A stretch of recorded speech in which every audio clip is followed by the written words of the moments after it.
The foundation of my life was built on the fault line of my father's infidelity. My mother, Eleanor, packed what little we had into her battered sedan and left him when my newborn cries were still the newest sound in the house. His betrayal wasn't a scar yet, it was a fresh, open wound that seeped into my childhood.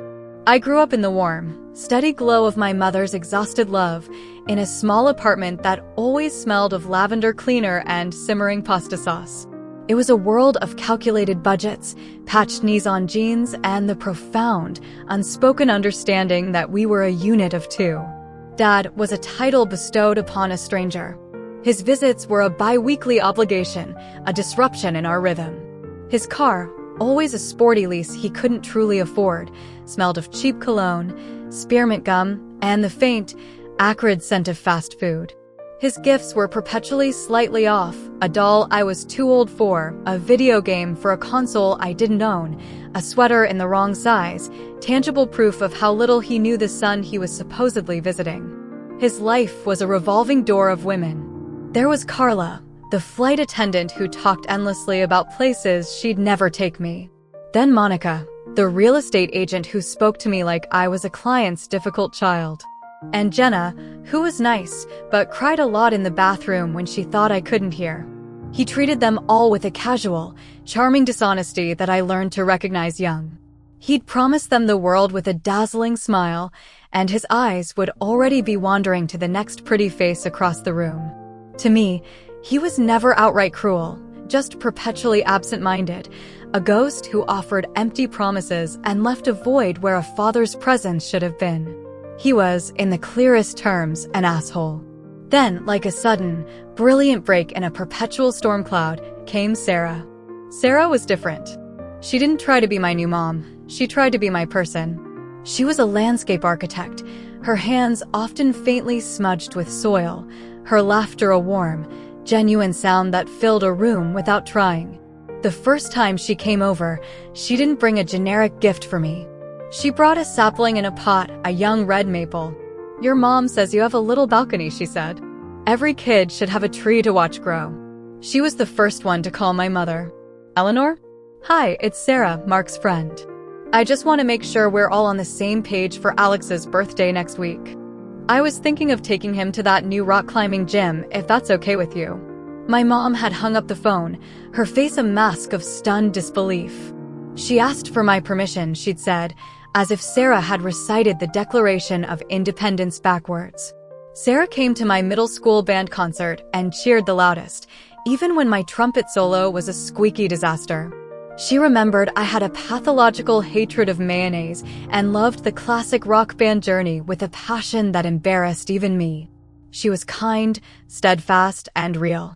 And the most miraculous thing? My father seemed to change around her. The frantic, performative charm settled into something quieter. He listened more. He was calmer. He seemed genuinely happy. A part of me, a part I'd locked away in a deep, dusty drawer of my heart, dared to creak open. Maybe, just maybe, he had finally grown up. He had found the one person who could anchor him. I didn't just love Sarah for him, I loved her for me, for the light and stability she brought into our orbit. The proposal last October felt like something out of a movie he'd never have the taste to pick. He'd taken her to a cliffside overlook on the Oregon coast, the Pacific Ocean roaring below. He'd even invited my mom and me, a gesture of such stunning maturity it felt like meeting a new person. "I want my family there," he'd said, and the word family didn't feel like a lie when he said it. When he got down on one knee, the setting sun painting everything in gold, and Sarah said yes, through joyful, disbelieving tears, I actually believed in their happiness. I believed in his redemption. The wedding was set for the following August, and our world was swept into a whirlwind of preparation. I threw myself into it. It felt like building a new future, a better one. As a guitarist of 6 years, my proudest, most nervous offer was to perform for their first dance. They were both huge country fans, and after a weekend of listening to options, they chose What Ifs by Kane Brown and Lauren Elena. I practiced for hours in my room, the chords becoming muscle memory, the lyrics a mantra of their second chance. What if I was made for you and you were made for me? What if we just got it right the first time around? I could picture it. The twinkling lights, Sarah in her dress, my father looking at her like she was his entire world. I would play, and it would be perfect. It would be the final, beautiful chord in the symphony of his transformation. 5 weeks before the wedding, the music stopped. The air in their house was thick with pre-wedding chaos. Boxes of invitations, fabric swatches, and sample menus covered every surface. My dad was bustling around, late as usual, gathering his groomsmen, a crew of similarly aging frat boys, to go hunt down some rustic wine barrels he wanted as cocktail tables. Can't find my damn keys. Sarah, have you seen my keys? Sarah flitted through the kitchen, a whirlwind of organized lists, her phone wedged between her shoulder and ear. Try the hook by the garage, honey. No, Brenda, not the peonies, the garden roses, yes, the blush ones. He finally found his keys and blew out the door with his buddies, a gust of loud laughter and testosterone in his wake. I was stationed at the island, tasked with tying jute twine around small bundles of lavender. Sarah hung up the phone, massaging her temple. A smile broke through her stress. "Sweetie," she said, her voice warm. "I just had a panic attack. The mason jars for the centerpieces, I specifically told the rental company the ones with the faint blue tint on the lip. Not the clear ones. Not the green ones. The blue-lipped ones. I need to text the guys to double-check before they sign the paperwork." She patted her pockets. "Where's my phone?" "Ugh, probably dead in the bedroom. Can you text your dad?" "My hands are covered in glue." "No problem," I said. My own phone was on its last 1%, dying on the counter. I reached for my father's phone, a sleek black rectangle still plugged into its charger on the kitchen island. I pressed the home button. The screen lit up. A generic, stock photo of a mountain range. I swiped to unlock it, my thumb aiming for the little green messages icon. My thumb slipped. The screen shifted, and I found myself in the utility sidebar, the one you have to deliberately swipe all the way to the left to access. It was a graveyard of unused apps, a compass, a voice memo recorder, a stock tracker, and there it was. Tucked between a calculator and a podcast app was the icon. A fiery crimson tea. Tinder. My breath hitched in my throat. The world did not slow down. It sharpened, every detail coming into hyper-focused, horrifying clarity. The smell of the lavender in my hands. The distant sound of a lawnmower. The frantic beating of my own heart. No, it's a mistake, I told myself, the thought desperate and immediate. An old app. He forgot it was there. He's marrying Sarah. He's happy. He changed. But a cold, familiar dread, born from a lifetime of observing his patterns, coiled like a snake in my stomach. I am nosy. I can admit it. My curiosity has always been my compass, even when it leads me directly into the eye of a hurricane. It's a character flaw my mom always warned me about. Your curiosity, Alex, is gonna get you into a world of hurt one day. With a finger that trembled slightly, I tapped the fiery icon. It didn't ask for a password. It didn't show a login screen. It opened instantly, seamlessly, to a profile. His profile. The photo was a recent one I had taken of him just a month ago. He was in the garage, leaning against Sarah's SUV, smiling that easy, confident smile I'd seen him use on waitresses and clients and every one of his girlfriends. He looked happy. He looked trustworthy. The bio read, young-hearted professional who loves adventure, good whiskey, and spontaneous road trips. Looking for a partner in crime. My heart began a frantic, painful drum against my ribs, a wild rhythm of denial and building horror. I navigated to his messages. It wasn't just one. It was three. 3 separate conversations with 3 different women. Jessica, her profile pic was of a woman in hiking gear on a mountain summit. Her message, your smile is contagious. Adventure, huh? I'm always up for a challenge, winky face. His reply, sent 2 days ago, how about we explore the trail to drink sometime soon? Thursday work. Amanda, a brunette with a sly smile, winking at the camera. She'd written, your trouble, I can tell. And I like it. He'd responded, only the good kind of trouble. You're gorgeous. Let's get into some. A message from last week. Brianna, a blonde in a tasteful black dress. Her message was a week old. So, a handsome guy like you is really single? I find that hard to believe. His response, let's just say I'm selectively available. And currently very interested. The timelines were a series of sucker punches to the gut. A message from Jessica was sent just yesterday, the day after he and Sarah had sat on this very couch with me, finalizing their wedding playlist. He'd had his arm around her, kissing her temple as she said, I just love this song so much. The world narrowed to the cold, glowing rectangle in my hand. The laughter from the other room, Sarah's laughter as she talked to the florist, now sounded tragic and distant. The mason jars, the twine, the lavender, the song I'd practiced so diligently in my bedroom, it all curdled into something ugly, false, and profane. The old, familiar anger returned, white-hot and righteous, a volcano I'd thought was dormant. But it was now mixed with a profound, aching grief for Sarah. For the future she thought she was building. For the tree she'd given me, which now felt like a monument to a lie. I heard his truck pull into the driveway an hour later, the engine rumbling too loud, the radio blasting classic rock. His laughter preceded him through the door. Success. Got the last 2 barrels in the state. Had to pay through the nose for, but worth it. He and his buddies piled in, smelling of beer and fresh air. Sarah came out of the office, her face lit up. You're my heroes. Did you see the jars? The blue-lipped ones. Yeah, all good, babe, he said, sweeping her into a hug and planting a loud kiss on her cheek. I was still sitting at the island, his phone back on its charger. I felt like I was made of glass, certain I would shatter if anyone touched me. He ruffled my hair as he passed. You okay, kid? You look pale. Just tired, I managed to force out, my voice sounding foreign to my own ears. I handed him his phone. You left this. The guys texted, they're heading to the sports bar. Thanks, kiddo, he said, taking it without a second glance, already scrolling. He was probably checking his messages. All of them. The plan didn't form so much as it detonated in my mind, fully formed, vicious, and perfect. The first dance. The microphone. The spotlight. The truth.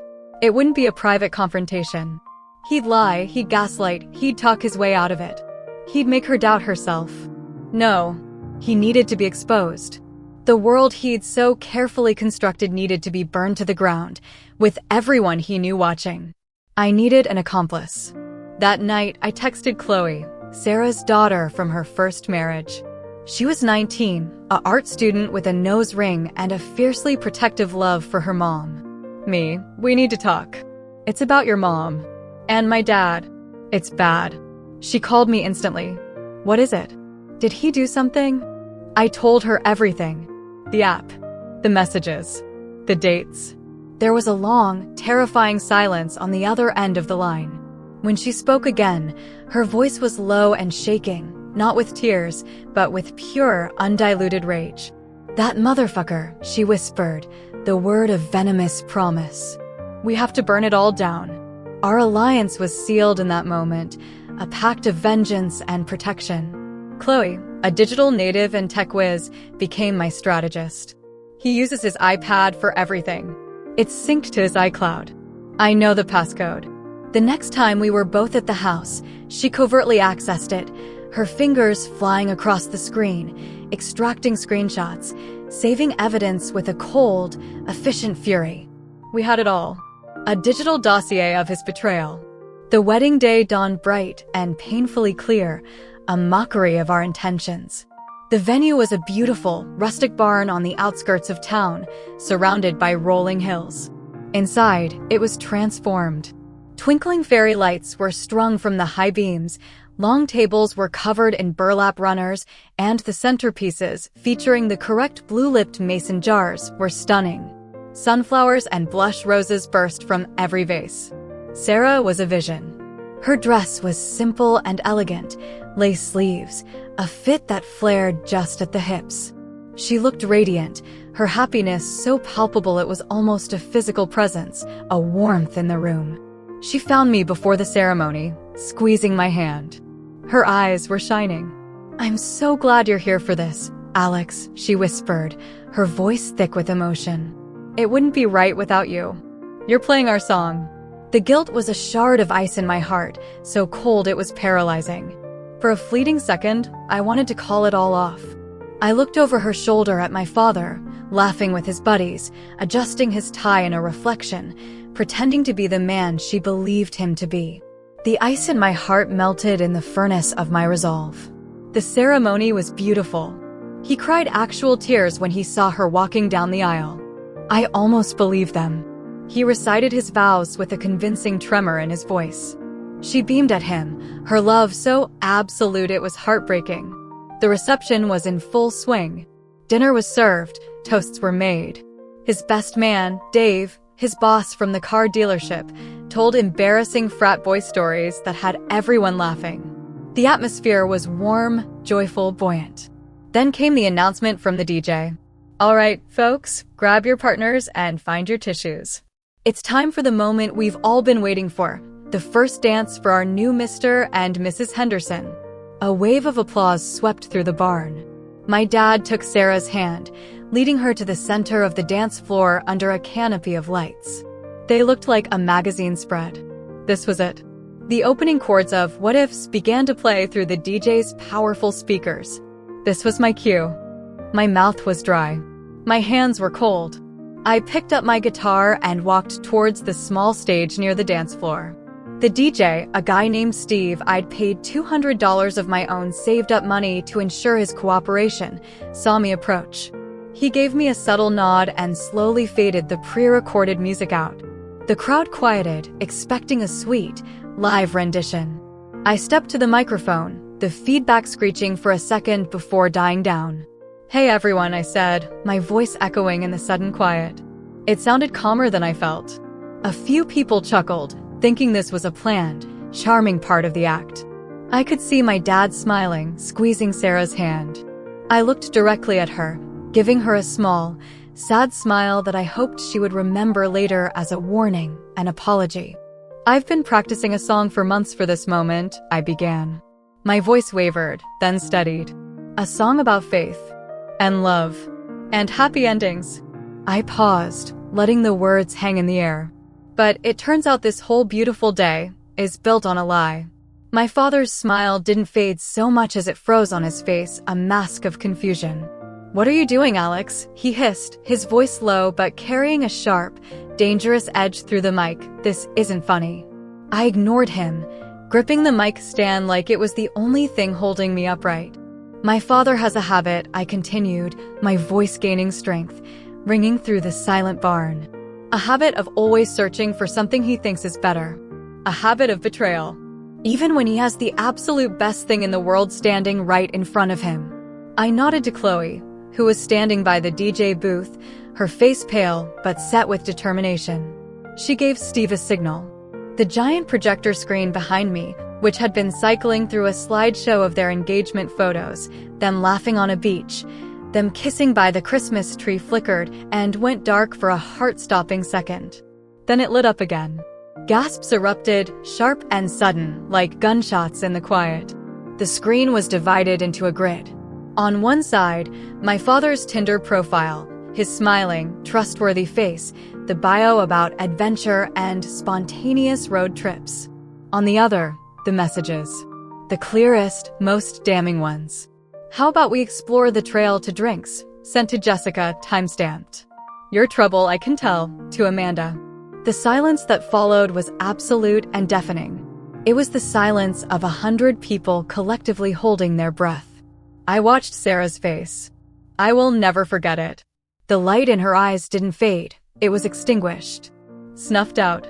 The radiant joy, the love, the hope, it all drained away, replaced by a dawning horror so profound, so devastating, that it was like watching someone die inside their own body.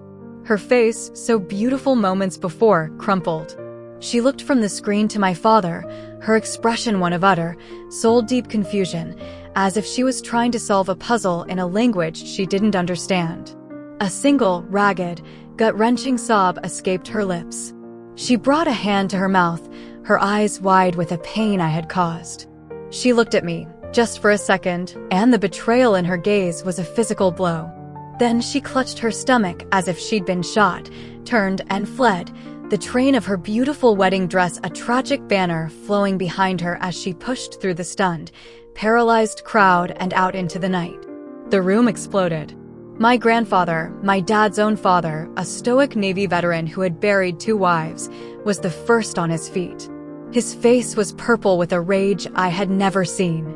"You goddamn fool," he roared, his voice shaking with a lifetime of disappointment. He pointed a trembling finger at my father. "You had a queen, and you threw her away for this." He gestured wildly at the screen, now blank again as Chloe had killed the feed. Chaos erupted. People were shouting, chairs scraped back, women were crying. My father was just standing there, in the center of the dance floor, alone. He was staring at me, a maelstrom of shock, utter humiliation, and pure, unadulterated hatred on his face.